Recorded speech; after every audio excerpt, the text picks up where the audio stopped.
Home YouTube channel subscribe பண்ணிக்கலனா உடனே subscribe பண்ணிக்கங்க. பக்கத்துல இருக்க பெல் பட்டனை கிளிக் பண்ணிக்கங்க. அப்பதான் நாங்க போடுற வீடியோஸ் உங்களுக்கு உடனுக்குடனே அப்டேட் ஆகும்.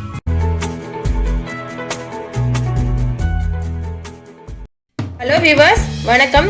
இது பலாப்பழ விதை, அதாவது பலாப்பழ கொட்டைகள். ஆனால் இதை வச்சு நிறைய ரெசிபிஸ் பண்ணலாம். சாப்பாட்டுறதுக்கு ரொம்ப சுவையான ரெசிபிஸ்லாம், கறி மசாலாஸ், அப்புறம் குழம்பு குருமா, நிறைய ரெசிபிஸ் பண்ணலாம்.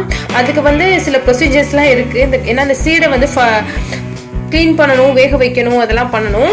அதை கொட்டையை தூக்கி போடாமல் அதை வச்சுமே செய்யலாம். அப்படிங்கிறதுக்காக தான் அந்த வீடியோ அப்லோட் பண்ணுறேன். இப்போ நாங்கள் நேற்றுக்கு பலாப்பழம் வாங்கினோம், அதோட சீடெல்லாம் எடுத்து வச்சுட்டோம். இங்கே பாருங்கள், இதை என்ன பண்ணிக்கிறீங்கன்னா முதல்ல நம்ம வெயிலில் போட்டுறணும். இப்போ வாங்க பார்க்கலாம்.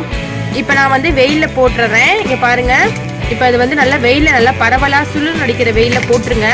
இது 1 மணி நேரம் இருந்தாலே போதும். என்ன ஆகும் அப்படின்னா அந்த தோல் உறிஞ்சிக்கிட்டு நமக்கு மேலே வந்துடும். இப்போ நாங்கள் வெயிலில் போட்டாச்சு. இங்கே பாருங்கள், இது மாதிரி நல்லா சுருள் அடிக்கிற வெயிலில் போட்டால் தோல் மேலே உறிஞ்சிக்கிட்டு வரும். அதுக்கப்புறமா நம்ம தோலை ஈஸியாக ரிமூவ் பண்ணிடலாம். ஃப்ரெண்ட்ஸ், இப்போ 2 மணி நேரம் ஆச்சு. நாங்கள் வெயிலில் போட்டோம், 2 மணி நேரம் ஆச்சு. இங்கே பாருங்கள், தோல் அழகாக அதுவாகவே அழகாக உறிஞ்சிக்கிட்டு வந்துடும், ஈஸியாக வந்துடும். பச்சையாக செஞ்சால் வரவே வராது.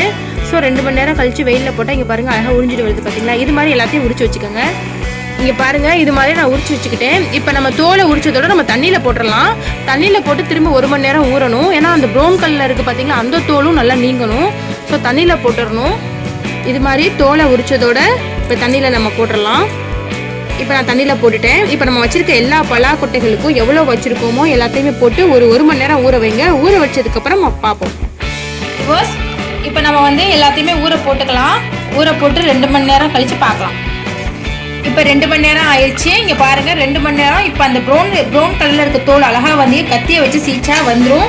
இப்போ என்ன பண்ணுறீங்கன்னா, இங்கே பாருங்கள், நைஃப் இருக்குல்ல, கத்தியை வச்சு சீவுங்க. வருது பார்த்தீங்களா, அழகாக வந்துடும். இப்போ ஒயிட் கலரில் நமக்கு நல்லா பருப்பு கிடச்சிரும், அந்த பலாப்பழையோட சீடு கிடச்சிரும்.